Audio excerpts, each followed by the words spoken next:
नमस्ते सदावत्सले मातृभूमि। हम लोग एक बड़े गंभीर विषय पर चर्चा करने वाले हैं आज।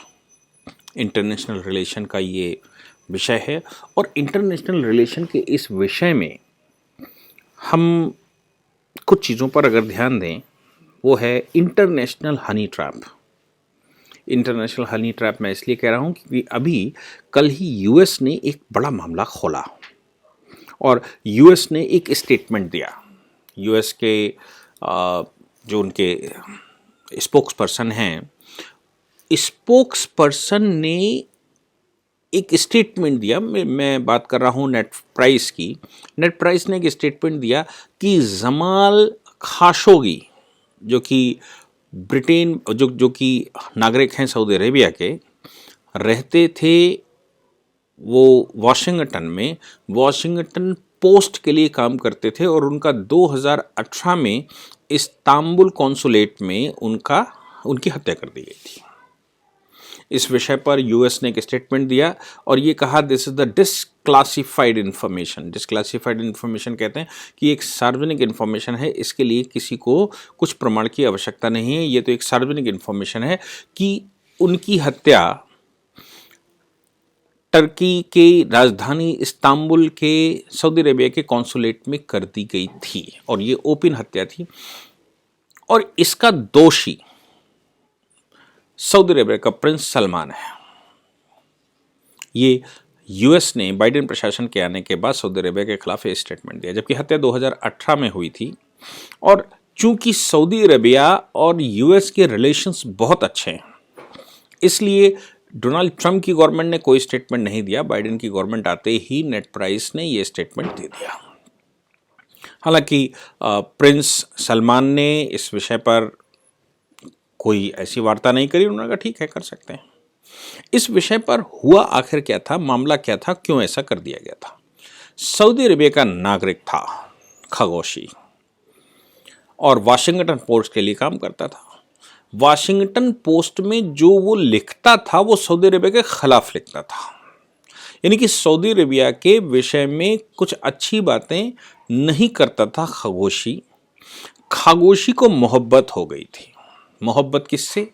खागोशी को मोहब्बत हो गई थी टर्की नागरिक से।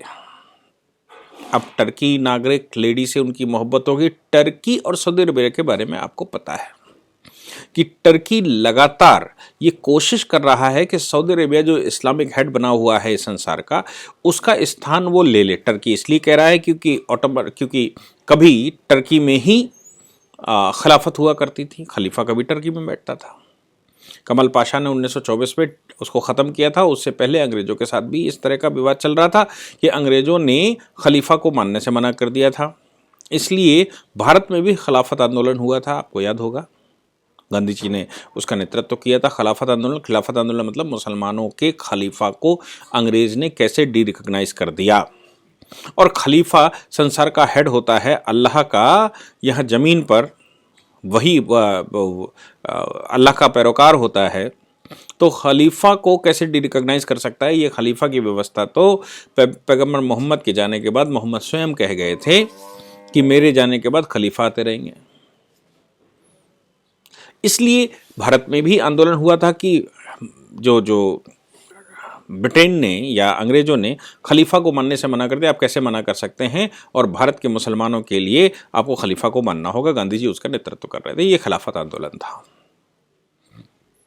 तो टर्की 1924 के बाद लगातार अब 100 वर्ष हो गए हैं, टर्की कोशिश कर रहा है कि वो किसी प्रकार से खिलाफत अपने हाथ में ले ले, मुसलमान कंट्रियों का लीडर बन जाए। यही कारण है कि वो पाकिस्तान को लगातार सपोर्ट करता है और जो टेररिस्ट फैलाने वाले कंट्री हैं उनको वो लगातार सपोर्ट करता आया है। अभी फ्रांस का विषय आपने देखा, France versus Turkey, Saudi Arabia versus Turkey, India versus Turkey और पाकिस्तान के सपोर्ट में टर्की। तो टर्की की एक महिला के साथ, या टर्की की एक महिला ने किस प्रकार से ये खगोशी को अपने साथ मिलाया और मोहब्बत हो गई। इस मोहब्बत में टर्की के फेवर में और सऊदी अरेबिया के अगेंस्ट में लगातार ये न्यूज़ जाती रही। भारत में तो ऐसा बहुत कुछ होता है, बरखा दत्त आपको याद होगी। ऐसे हमारे यहाँ खूब सारे मोहब्बत होती है इस्लामिक लोगों से, और मोहब्बत होने के बाद वो क्या क्या नहीं लिखते, क्या नहीं करते, क्या कश्मीर के विषय में नहीं लिखते, क्या वो तमिलनाडु के विषय में नहीं रखते, केरला के, पंजाब, बंगाल के, और बहुत सारी बातें हमारे यहाँ और देश के दूसरे कोनों में, संसार के दूसरी जगहों पर जाकर ह्यूमन राइट कमीशन में अपनी बातें कहते हैं, विश्व में ऑक्सफोर्ड को बोलते हैं, वाशिंगटन पोस्ट लिखता है, टाइम्स मैगजीन में हमारे यहाँ के लोग लिखते हैं, बहुत कुछ होता रहता है। अब ये सऊदी अरबिया के खिलाफ लिख रहा था। सऊदी अरबिया के उस समय के प्रिंस यानी कि सलमान के आदेश पर, ऐसा कहा गया, सलमान के आदेश पर टर्की में वो जब विवाह करके आया और विवाह के डॉक्यूमेंट कॉन्सुलेट में लेने गया था, सर्टिफिकेट लेने गया था, तो सर्टिफिकेट जब वो ले रहा था उसी समय उसकी ओपन हत्या कर दी गई। क्यों? क्योंकि वो सऊदी अरबिया के खिलाफ लिख रहा था, सऊदी अरबिया को संसार में बदनाम कर रहा था। और चूंकि वो सऊदी अरबिया का नागरिक था, इसलिए उसकी बात ऑथेंटिकेटेड रूप से मानी गई कि भाई ये ऑथेंटिकेटेड व्यक्ति है। रहता वो वाशिंगटन में था और वाशिंगटन पोस्ट में जॉब करता था, यानी कि वाशिंगटन पोस्ट अखबार में वो जॉब करता था। अब इस सिचुएशन में आप सोचिए, क्या ये इन्वेस्टिगेशन का पार्ट है कि क्या सऊदी अरबिया के नागरिक को सऊदी अरबिया के खिलाफ लिखने के लिए टर्की या इस्तांबुल की महिला ने उसको अपनी तरफ आकर्षित किया, या मोहब्बत में वो ऐसा लिख रहा था, या वाकई में सऊदी अरबिया के खिलाफ लिख रहा था? ये क्या वाकई में सऊदी अरबिया में कमियां थी जो वो सामने उजागर कर रहा था? वो इस्लामिक राष्ट्र है, आप हमेशा ध्यान रखिए, इस्लामिक राष्ट्र की एक बेसिक फिलॉसफी रही है। हालांकि भारत में भी वो चीज़ें भारत के लोगों ने अडॉप्ट की और वो अपने आप को हिंदू कहने से मना कर दिया, और हिंदुओं की संतानें जो इस्लामिक लोगों ने जिनके साथ गलत किया, जिनके परिवारों के साथ गलत किया, और जो संतानें पैदा हुई उनको उन्होंने अपना नाम दिया, और उसका परिणाम निकला कि वो लोग आज उनको अपना गुरु या अपना आइडल मानते हैं। ये जो सरकमस्टांस है, इस सरकमस्टांस में क्या सऊदी अरबिया इस तरह का गड़बड़ी कर रहा था? जो भी हो, एक मानना जरूर है कि कोई भी व्यक्ति अपने राष्ट्र के खिलाफ सामान्य परिस्थितियों में नहीं जा सकता।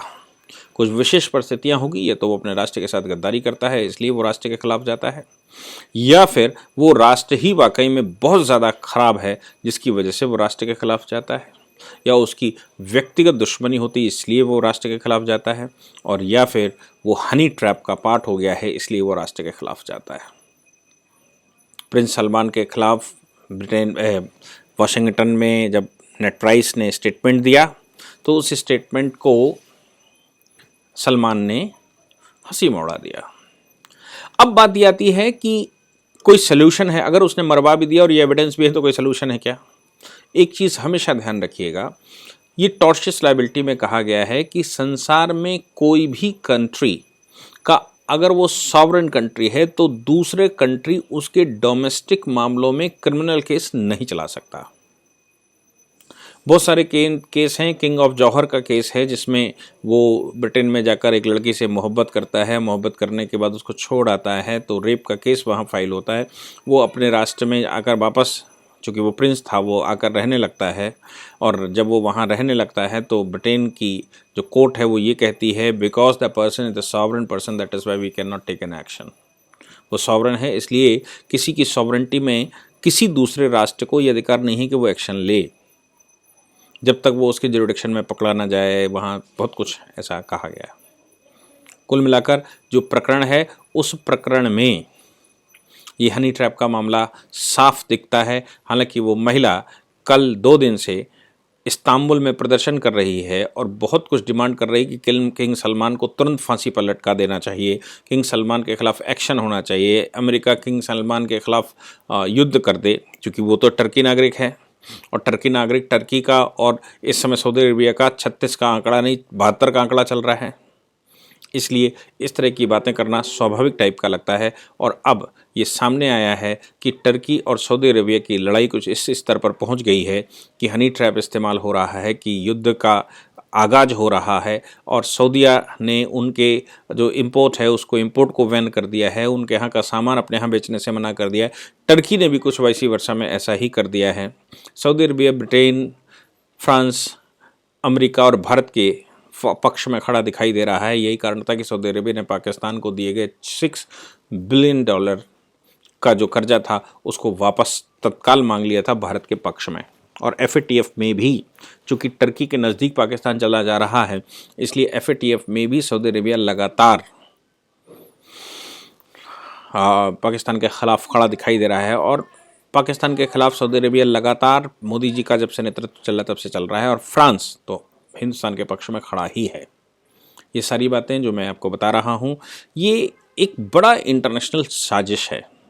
और अमेरिका का तो कुछ कह ही नहीं सकते कि अमेरिका किस समय किसके पक्ष में रहता है और कब किसके विरुद्ध कर दे, कब ह्यूमन राइट का मामला किसी के खिलाफ उठा दे और कब किसी देश को अपना मित्र घोषित कर दे और कब किसी देश को अपने मित्रता के परे ये कहे कि नहीं जस्टिस ये वो फलाना ढिमाका, बहुत सारी बातें कर दे। इसलिए इस मामले को मुझे लगा कि आप लोगों को पता होना चाहिए कि किस प्रकार से इंटरनेशनली साजिशें चलती हैं। Thank you very much. यदि आप लॉ पढ़ना चाहते हैं तो कहीं और क्यों जाना, हमारे ऐप को डाउनलोड करें और लॉ पढ़ें।